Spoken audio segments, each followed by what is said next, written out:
Shortly after 4 o'clock in the morning on April 9, 1940, Hitler's Germany sent a stream of motorized troops, including panzer tank units, anti-tank weaponry, anti-aircraft transport vehicles, and a thick convoy of troops on motorcycles into southern Jutland, the Danish peninsula that extended north from Germany all the way to the North Sea.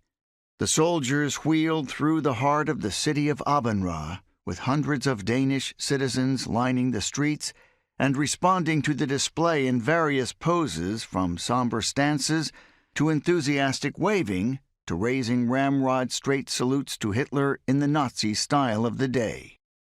The Germans met only scattered resistance from the lightly armed Danish soldiers stationed along the way.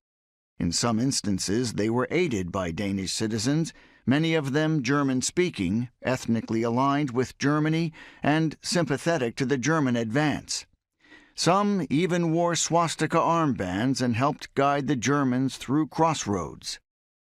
At the same time in Copenhagen, on the eastern edge of Denmark, a battalion of German soldiers, hidden within a troop ship that had just arrived at the Langelinje pier in the Copenhagen harbor, spilled from the holds of the vessel and tromped through the center of the city.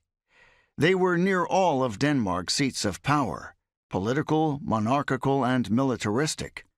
The troops quickly marched unencumbered toward the citadel, or castellet, near where the royal guard protected Christian X, the King of Denmark, night and day at the Amalienborg Palace.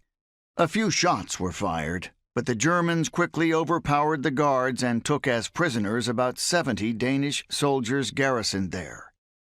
It was obvious that the Danish government had been woefully unprepared for any of what happened. Intelligence had suggested for weeks that German forces had been building on the border near Jutland in obvious preparation for an invasion.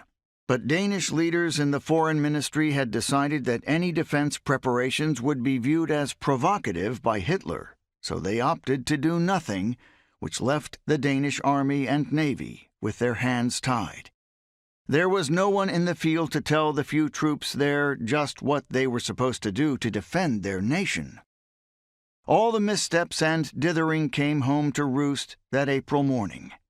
Inside the palace, the king was meeting with his cabinet in a chaotic, hastily gathered conference. 20 minutes after the attack began, the German ambassador to Denmark visited the Danish foreign minister in Copenhagen and presented him with an ultimatum that read more like a fait accompli.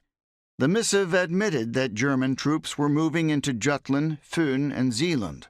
They were doing so, it said, for Denmark's own protection.